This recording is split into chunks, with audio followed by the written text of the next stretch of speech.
আমি ওই ব্যক্তিকে জান্নাতের আঙ্গিনায় একটা ঘরের গ্যারান্টি দেই যে ব্যক্তি তর্ক করার সময় নিজে হক এটা জেনেও সে তর্ক থামিয়ে দেয়।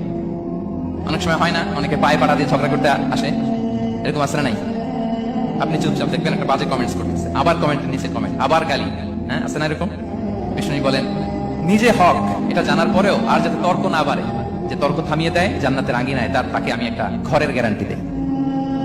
ওবিবাইতিন ফি ওয়াসাতিল জান্নাতি লিমান তারাকাল কাযিবা ওয়া ইন কানা মাযিআন। আর ওই ব্যক্তিকে আমি জান্নাতের মাঝখানে একটা ঘরের গ্যারান্টি দেই যে ব্যক্তি কৌতুক করার সময়ও মিথ্যা পরিহার করে। করতেছে কৌতুক, ফান করতেছে, আর ইজ কিডিং, ফান করে, কৌতুক করে, কিন্তু কৌতুকের সময়ও সে মিথ্যা বলে না। এই স্বভাব যাদের, তাদেরকে আমি জান্নাতের মাঝ বরাবর একটা ঘরের গ্যারান্টি দেই। এরপর বিষ্ণু কি বলে দেখেন, তিনি বলেন ওবিবাইতিন ফি আ'লাল জান্নাতি লিমান হাসানা খুলুকাহু।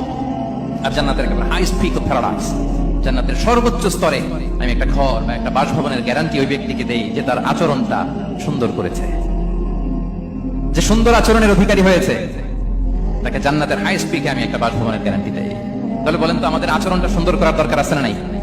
এটা খুব ছোটখাটো একটা আমল, তাই না? কথা বলেন দক্ষিণ কোরিয়া প্রবাসী ভাইরা, আওয়াজ করে বলেন এটা কি ছোট আমল? দেখলে সালাম দিব, সুন্দরভাবে কথা বলবো, ভালো উইশ করব, হ্যাঁ, হিংসা জিঘাংসা অহংকার থেকে মুক্ত থাকবো, খিটখিটে মেজাজের হব না, অলওয়েজ স্মাইলিং ফেস থাকবে আমার, হৃদ্যতাপূর্ণ আচরণ। এই কাজটা কি ছোট আমল? আওয়াজ করে বলেন এই আমলটা কি ছোট না বড়? প্রিয় ভাইরা, বিষ্ণু ইসলাম সবার সাথে এরকম মাধুর্যতাপূর্ণ আচরণ করতেন, ছোট থেকে বড়, নারী থেকে পুরুষ, বন্ধু থেকে শত্রু, সবার সাথে সুন্দর আচরণ করতেন। এবং তার এই চমৎকার আচরণে মুগ্ধ হয়ে তার অনেক শত্রু মুহূর্তে তার বন্ধুতে পরিণত হয়েছে।